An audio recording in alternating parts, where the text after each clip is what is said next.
पिछले कुछ वीडियो में हमने समझा कि हमारी पृथ्वी का जन्म कैसे हुआ, हमारी पृथ्वी पर पानी कैसे आया। तो इसी सीरीज को आगे बढ़ाते हुए आज हम जानेंगे कि आखिर हमारी पृथ्वी पर जीवन कैसे आया। आखिर वो क्या कारण थे जिसकी वजह से हमारी पृथ्वी पर पहले जीवन की शुरुआत हुई। वो क्या कारण है जिसकी वजह से डायनासोर आए, और आखिर वो क्या कारण है जिसकी वजह से मानव यानी कि हम आए।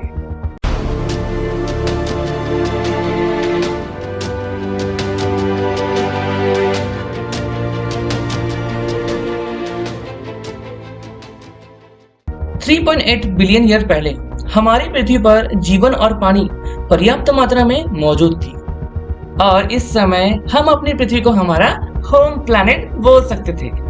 परंतु हमारी पृथ्वी का एटमॉस्फेयर अभी भी जहरीला और खतरनाक था। तो ऐसा क्या होने वाला था जिसकी वजह से हमारी पृथ्वी पर पहला जीवन आया?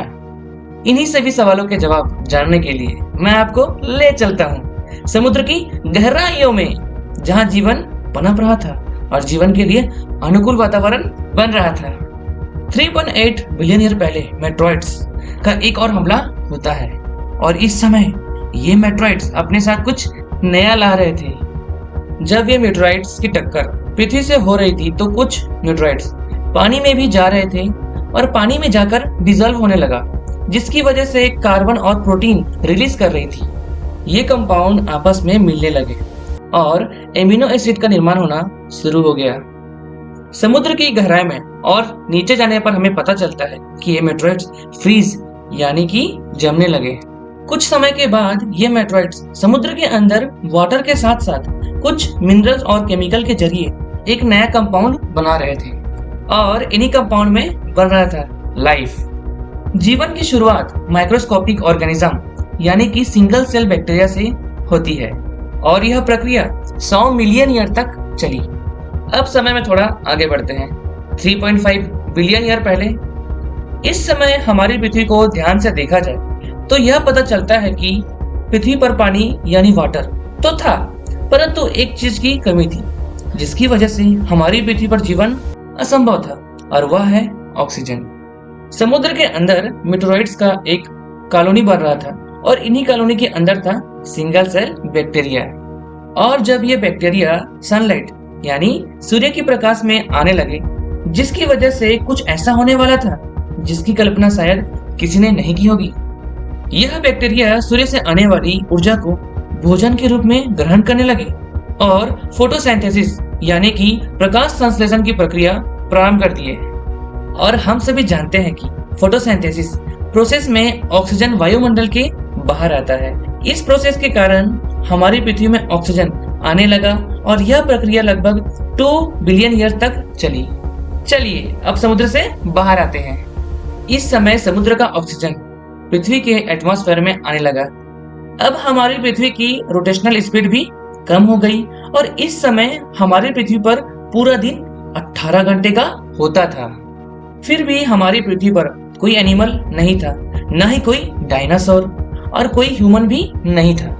चलिए पृथ्वी पर लाइफ की खोज करने के लिए दुगनी रफ्तार से टाइम टेबल करते हैं। 700 मिलियन ईयर अगो समुद्र के अंदर ऑक्सीजन की मात्रा बहुत अधिक हो गई थी, जिससे समुद्री प्लांट्स के साथ साथ समुद्री जीव जंतु भी बने। 500 मिलियन ईयर पहले धरती का एटमॉस्फेयर पूरी तरीके से ऑक्सीजन से परिपूर्ण हो गया था, परंतु एक चीज की कमी थी जिसकी वजह से अभी भी पृथ्वी के स्थलीय जीव का जीवन असंभव था, और वह कारण था सूर्य का रेडिएशन, क्योंकि इस समय हमारी पृथ्वी पर ओजोन लेयर नहीं था। तो ऐसा क्या होने वाला था जिसकी वजह से हमारी पृथ्वी पर ओजोन लेयर बनता है? इसके लिए हमें पृथ्वी की सतह से 30 से 32 किलोमीटर ऊपर की तरफ जाना होगा।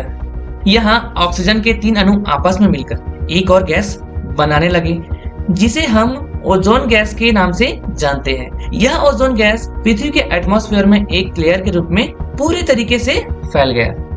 अब हमारे पृथ्वी पर जीवन के लिए पानी मिल गया था, रहने के लिए जीवन थी, सांस लेने के लिए पर्याप्त मात्रा में ऑक्सीजन थी, और सूर्य से आने वाली रेडिएशन से बचने के लिए ओजोन लेयर थी। 375 मिलियन ईयर पहले पृथ्वी पर पेड़ पौधे उगने शुरू हो गए। समुद्र की पहली प्रजाति पृथ्वी के टेरेस्ट्रियल एरिया में आने लगी। जंगलों का निर्माण होना शुरू हो गया। 360 मिलियन ईयर पहले टेट्रास्पोड यानी कि 4 पैरों में रेंगने वाले जंतु अस्तित्व में आए और इनके पास स्पाइनल कॉर्ड थी। अब पृथ्वी का वातावरण पूरी तरीके से जीवन जीने के लिए अनुकूल था। 200 मिलियन ईयर पहले पृथ्वी पर जन्म होने वाला था विशालकाय महादानव यानी कि डायनासोर का, जो आने वाले 16 करोड़ साल तक पृथ्वी पर राज करने वाली थी। तो हमारे प्यारे दोस्तों, आज का वीडियो सिर्फ यहाँ तक। अगले पार्ट में हम जानेंगे कि पृथ्वी पर डायनासोर कैसे आया। ऐसे ही नॉलेजेबल वीडियो देखने के लिए हमारे चैनल को जरूर सब्सक्राइब करें, लाइक शेयर एंड कमेंट जरूर करें।